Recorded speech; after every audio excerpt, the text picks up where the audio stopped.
তো hello dear student, কেমন আছো? আই হোপ প্রত্যেকে শুধু ভালো না ভীষণ ভালো আছো। স্ক্রিনের উপর একটা প্রশ্ন দেখা যাচ্ছে, তাই না? সো প্রশ্নটা কি সেটা আগে আমরা মন দিয়ে পড়বো, বুঝবো, তারপর অঙ্কটা প্র্যাকটিস করব। ওকে, চলো শুরু করা যাক। দেখো কোশ্চেনটাকে বলেছে এ বিসি ত্রিভুজের বিসি বাহুকে ডি পর্যন্ত বর্ধিত করা হলো। ঠিক আছে, যদি A C D equal to 120 degree, মানে এই হচ্ছে আমার ত্রিভুজ।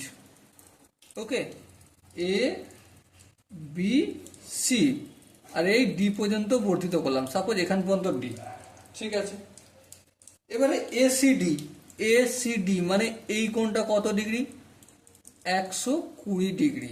বেশ, আবার এবিসি, এবিসি বলতে এই কোণটা, সি এ বি এই কোণটা হাফ, মানে এই কোণটা যদি কত হয়, এই কোণটাকে সাপোজ আমি থিটা ধরলাম, তাহলে এই কোণটা কতটা হবে?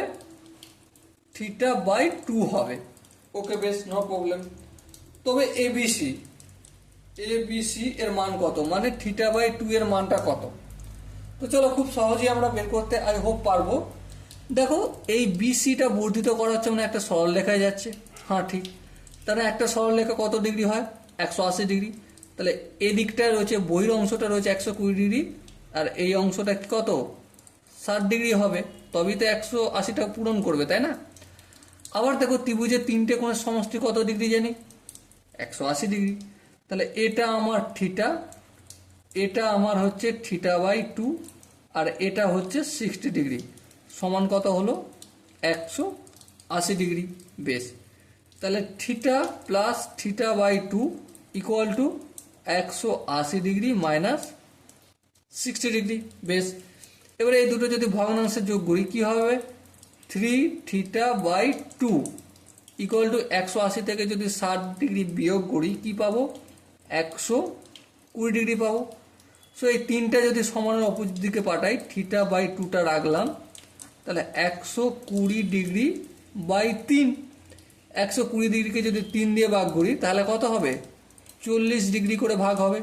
তাহলে এই যে অ্যাঙ্গেলটা আমার কোশ্চেন করেছিল, যে দেখো কোশ্চেনে বলছে এবিসি, মানে এই কোণটা কত ডিগ্রি হবে? 40 ডিগ্রি হবে। সো মাই ডিয়ার ওয়াটসন, এখানে যে চারটে অপশন রয়েছে, চারটে অপশনের মধ্যে কোন অপশনটা ঠিক? অবশ্যই option D is the right answer. I hope প্রত্যেকের এই অঙ্কটা বোঝা গেছে। যদি কোনো স্টেপ বুঝতে অসুবিধা থাকে, ডাউট থাকে বা কনফিউশন থাকে, তার জন্য কমেন্ট বক্সটা খোলা রইল। ওকে, সো ডিয়ার স্টুডেন্ট, দেখা হচ্ছে পরবর্তী সেশনে। ততক্ষণ পর্যন্ত ভালো থেকো, সুস্থ থেকো এবং জয় হিন্দ।